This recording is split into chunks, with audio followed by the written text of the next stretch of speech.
Assalamu'alaikum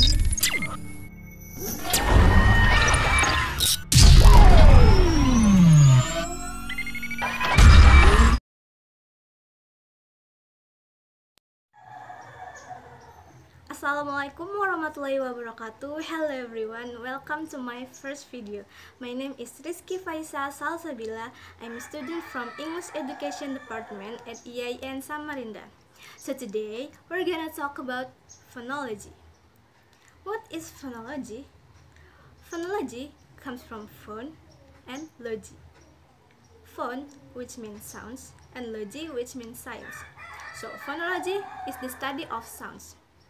Phonology is a branch of linguistics for microlinguistics studies which has two divisions, yaitu phonetics and phonemics.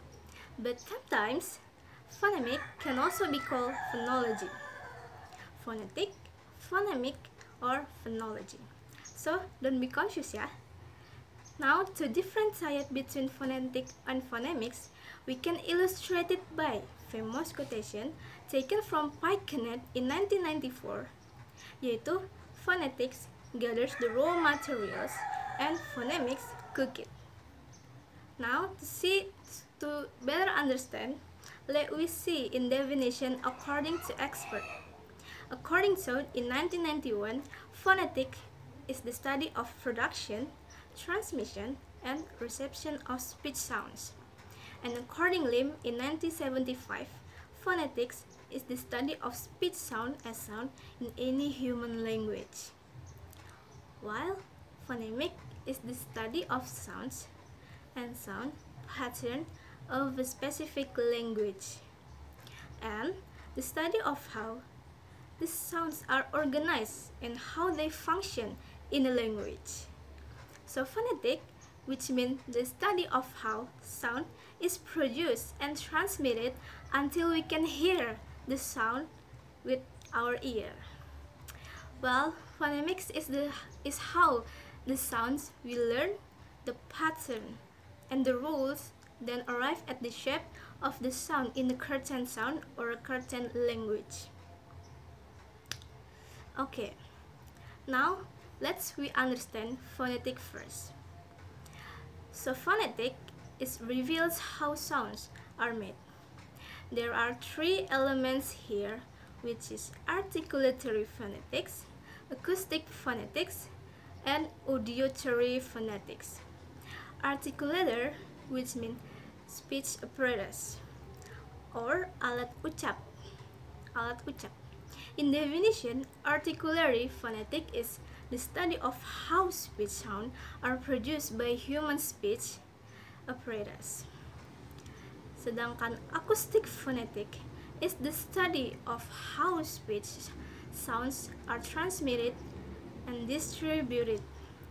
And then auditory phonetic is how the listeners perceive and understand the sound.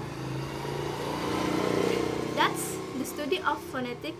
From here, we can conclude that articulatory phonetic is speech production. It is about how we produce that sound, and to produce it has a place and a manner. If the place could be in the teeth, near the teeth, on the roof of the mouth, while the manner could be by popping or nasal discharge. While acoustic phonetics is transmitted or conveyed to our ears how to tone the loudly. Then in the auditory phonetic, it is heard by our ears, so that the speech reception. Now we turn to phonemic. Phonemic is how to cook the sound, which means we understand how the language sounds. So for this phonemic, we hear the sound of the language from the phonetic earlier, then how the sound of this language show its meaning. There are several language sounds such as diphthong, consonant, long sound, vowels, short sound, and others. To better understand, we can understand them from the International Phonetics alphabet or IPA, like a plosive bilabial sound, which is a popping sound but it is located on the lips, like p and b. One is voiceless and the other is voice. There are also alveolar plosive sounds such as t and t, for example. Now we understand articulatory phonetics or our speech tools.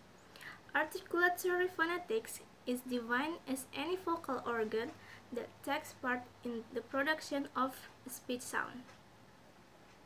To produce language sounds, vocal organs are divided into two types. The first is active articulatory, which is where our speech tools can be moved, and the second is passive articulatory, which is passive. The active vocal organs are our tongue, lips, and vocal vault, while the passive ones are teeth, hard palata, alveolar ridge, velum, and pharynx.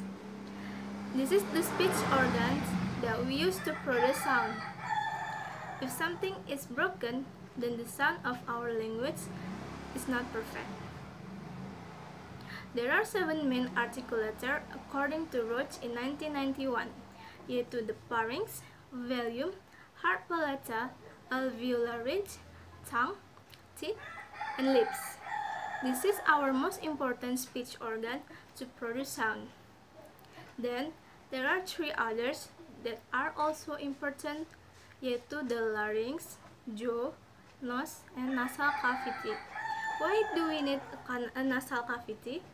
Because to produce a nasal sound like there are several manners of articulation, namely plosive, fricative, affricative, nasal, lateral, approximant. Nah, plosive place-nya itu ada di bilabial atau di lips to produce and b sounds.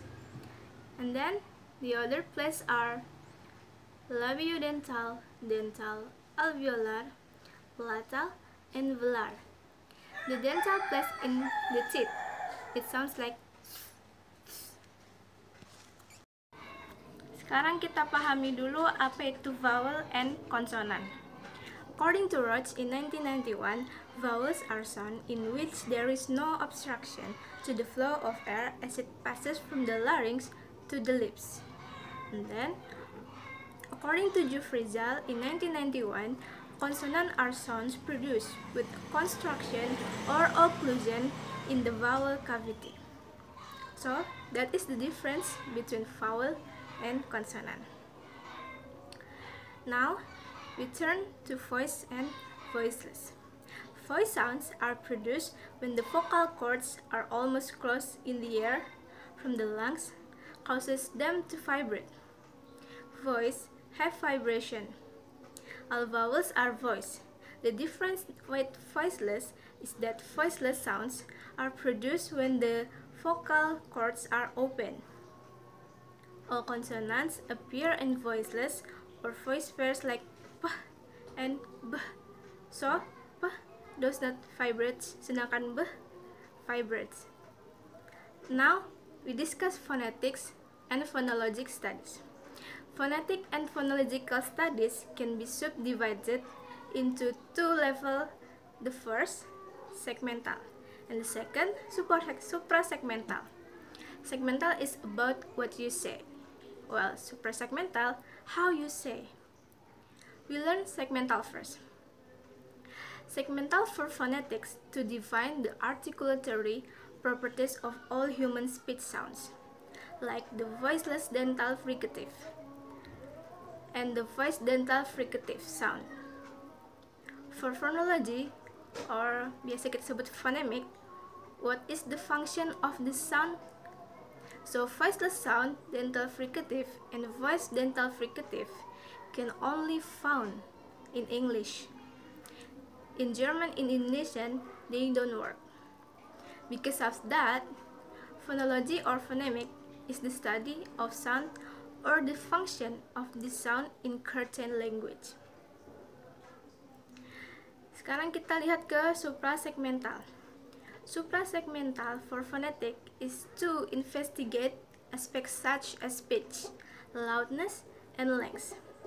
Nadanya ini diukur dengan hazard, up and down, tergantung bagaimana seseorang itu ngomong. Contohnya, how are you and how are you. Beda kan jadinya nadanya. Sedangkan kerasnya seperti what and what, kayak gitu. Lalu ada length, yaitu ketepatan atau keakuratan when someone speak. Jadi ini suprasegmental phonetics.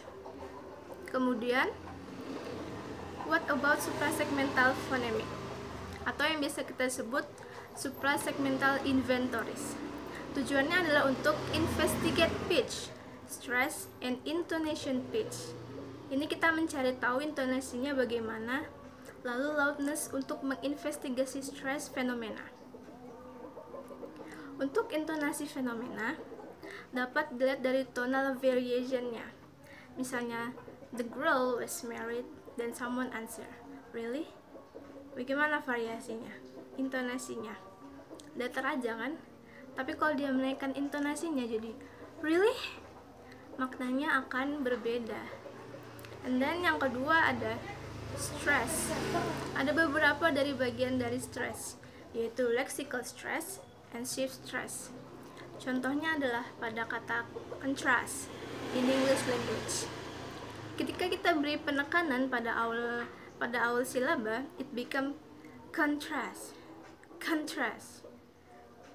Maka jadinya adalah kata benda.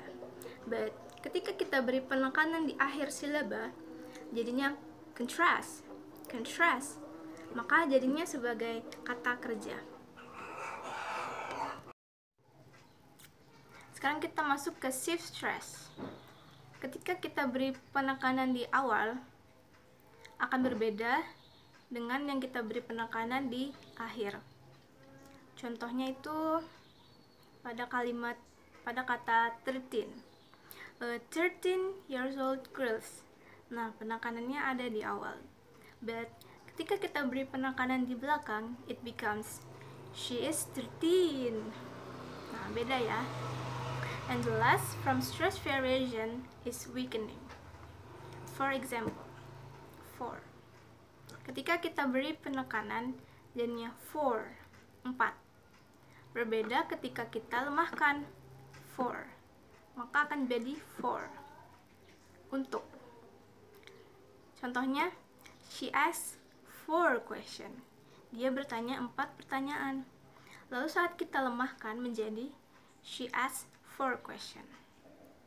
So, suprasegmental function untuk kajian phonemics, phonological studies ini help us to find meaning. Maka dari itu, phonetic is the raw material, while phonemics cooking. Okay, until here my explanation. I'm sorry jika terdapat banyak betul kekurangan. Wassalamualaikum warahmatullahi wabarakatuh. Goodbye.